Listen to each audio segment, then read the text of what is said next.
पवित्र श्रीराम नवमी पाई चली प्रस्तुति। चलित वर्ष पदयात्रा रे सामिल हेबे 50,000 ऊर्ध्व राम भक्त। आउ रामध्वनि रे प्रकंपित हेबो बालेश्वर सहर। ए नहीं बालेश्वर श्रीराम चेतना जागरण संघ पक्षरु आयोजित एक सांबादिक सम्मिलन रे सूचना दिया जाइछि। आउ एही भव्य कार्यक्रम रे जोग देबा पई जनसाधारण को निवेदन करा जाइछि। सर्वप्रथम पवित्र श्रीराम नवमी उपलक्षे सबु सनातनी भाई माननकु भारत वर्ष समस्त भाई माननकु भौणी माननकु हार्दिक अभिनंदन शुभेच्छा। बालेश्वर रे श्रीराम चेतना जागरण संघ तरफरु प्रतिवर्ष परि एवर्ष मध्य श्रीराम नवमी उपलक्षे भव्यता दिव्यतार कार्यक्रम सुंदरतार कार्यक्रम स्थिरीकृत होईछि। 25 तारीख दिन 25/3/2026 रिख सकाळ 7 घटिका रु 7:30 घटिका समय मध्य बालीघाट ठारू कलश यात्रा आरंभ हो, जोटा कि सिनेमा छक देकरी परमिट पड़िया समापन हो, जो कि 200 रु ऊर्ध्व महिला कलश धरी आसिकी पहुँचे एवं से यज्ञ अनुष्ठित हो। 26/3/2026 रिख दिन सकाळे परमिट पड़िया 108 निरंतर हनुमान चालीसा पाठ हो एवं ऊपर बेला 3:30 रु 4 मध्य 4000 ऊर्ध्व मोटरसाइकेल आरोही योगदान करिकी सहर परिक्रमा करिवे, सहर पाख अंचल परिक्रमा करिवे।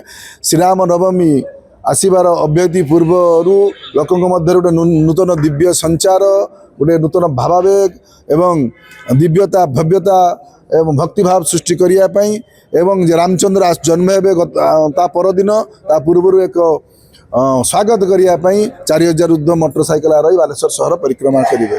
तापरे बहु प्रतीक्षित जोटा पाई एते कार्यक्रम से होची आपनकर 27/3/2026 रिख दिन श्रीराम नवमी, जो दिन कि विशाल पदयात्रा अनुष्ठित हेबो, जो थरे कि 50,000 ऊर्ध्व भक्त जन समागम हेबो एवं एही पदयात्रा अपराह्न 2:30 रु 3टा मध्य परमिट पड़िया बाहरी जिला स्कूल रोड दे स्टेशन छक फांडी छक चिड़ियापुल सुएलपुर आसिकी पहुँचब दामोदरपुर म्युनिसिपालिटी छक रु टाउन थाना रु आसिकी परमिट पड़िया समापन हेबो, जो कि 50 रु ऊर्ध्व अंचल रु मेढ़ एवं झांकी आसिकी योगदान करिवे एवं विभिन्न प्रकार कल्चरल वाद्ययंत्र मृदंग घंट करताल एवं अन्यान्य सामग्री धरी से माने पहुँचिकी बालेश्वर को रसमय एवं माने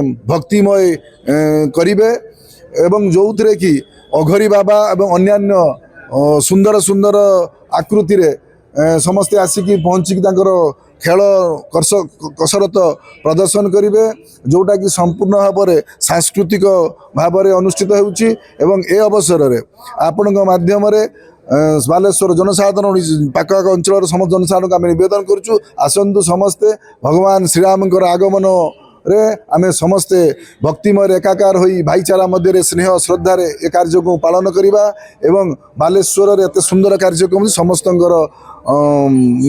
योगदान सहयोग कामना करछु। बालेश्वर प्रसन्नजित सेठिंग रिपोर्ट कोणार्क लाइव।